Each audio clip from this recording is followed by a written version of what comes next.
There are some things that our brain just cannot fully comprehend. For example, it is impossible for us to fully wrap our head around the concept of coexistence. For something to coexist is for two objects to occupy the exact same space at the same time. Now, physics does a good job of ensuring that two possible objects cannot occupy the same space at the same time. But our imagination is not bound by the rules of physics. Subsequently, it is easy to imagine, no matter how absurd, a cow that floats, trees growing from the sky, and inflatable skyscrapers. However, if I may demonstrate the limits of our, or at least my imagination, imagine a chair that is occupying some space. Now imagine that there is another replica of that chair, but this time it's made out of chocolate. So far so good. But now try to imagine space that both chairs simultaneously occupy. In other words, try to imagine a space that has only enough room to house one chair, but somehow it can fit two.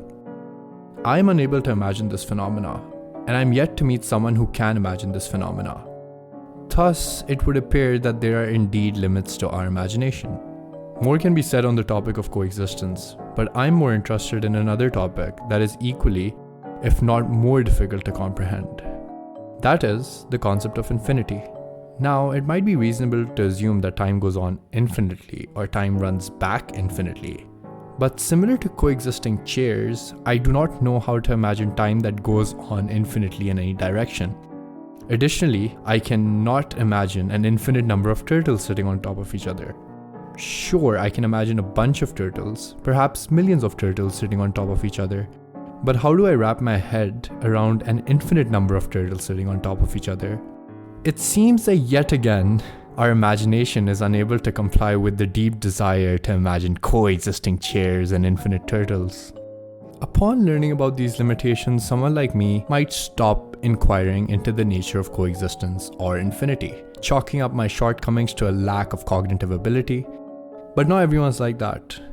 Perhaps there are conclusions to be drawn from abstract ideas like infinity and coexistence.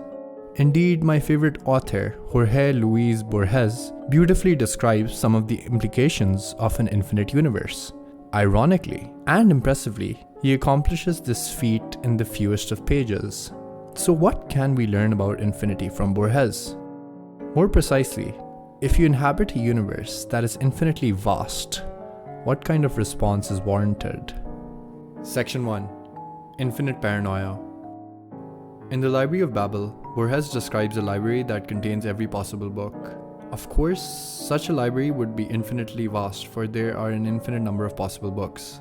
A large number of these books would be meaningless to us. However, at the same time, somewhere in that library is a book that describes your entire life. It describes your childhood, who you love, your children, your deepest, darkest secrets, and even your death. Additionally, there is a very slim chance that someone, perhaps I, come across this book. Now, would you want me, a stranger on the internet, to learn everything about you? Perhaps you yourself do not want to ever stumble across such a book either. But nonetheless, the book is out there for anyone to read at their pleasure in the infinite library. The mere possibility of the existence of such a book sends jolts of discomfort throughout my spine. Oh yeah, and remember all those books that we deemed meaningless at the start of this section? Yeah, it turns out that all of them harbor a deep, insidious meaning across a variety of languages. Perhaps one of them is a curse specifically tailored to ruining your life. And just your life. Conveniently, this curse does not work on anyone else. Perhaps I have already chanted it in this video. How would that make you feel? These books full of curses, critiques, theories of the universe exist for no particular reason other than chance. Moreover, you are not allowed to prescribe any meaningful conclusions about the universe or the library. For in doing so, you commit the grave error of attributing meaning to that which can be explained by mere chance. Remember that book that specifically addresses you? It is indifferent to your existence. The library contains it and would have contained it even if you had never been born. Is that not frightening? Section 2. The cruel indifference of the library. Now, not everything is as dire as I have made it up to be in the previous section. The Library of Babel also has books that contain elegant solutions to all of our problems. There are books that describe the origin of the universe. Perhaps there are books that teach us how to think about coexistence.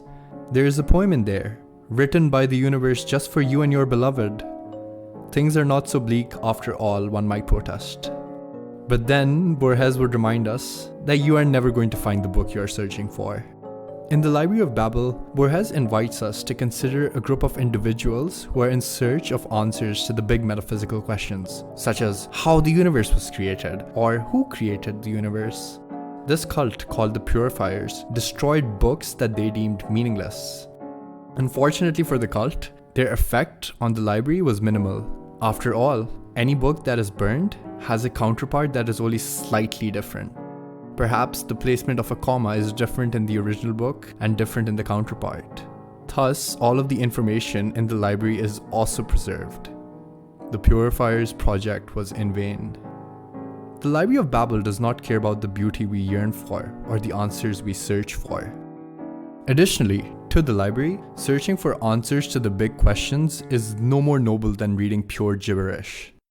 And so the Purifiers might think that they are allowed to get on a high horse and criticize those in search of lesser answers, but the universe is not so cruel.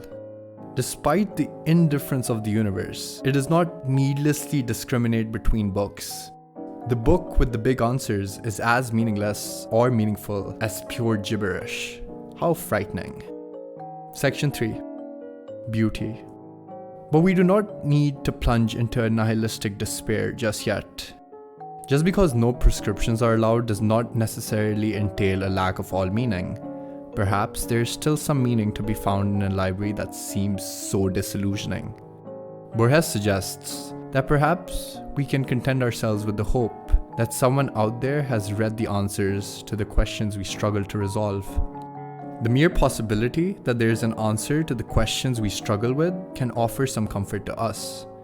Additionally, one can also hope that the same books repeat themselves after one journeys in a certain direction.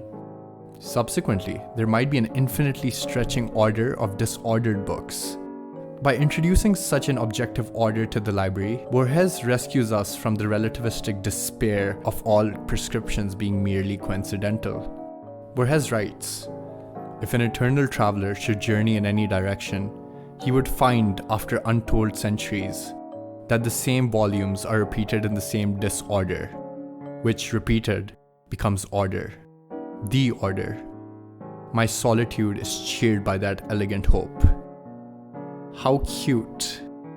But don't forget about your paranoid and discomforting thoughts just yet. Are you really selfless enough to find solace in the journeys of a fictional, eternal traveler? The odds that you are the eternal traveler are infinitesimally small. You are not the traveler. But there is a book in the library that recounts your tales nonetheless. How kind of the library. Let's go back to coexistence now, shall we? Perhaps it is possible to extend the limits of our imagination. Perhaps one can imagine a chocolate chair sharing the same space as an ordinary chair. Regardless, the truth or untruth of the matter is housed somewhere in the Library of Babel, and I find that strangely comforting.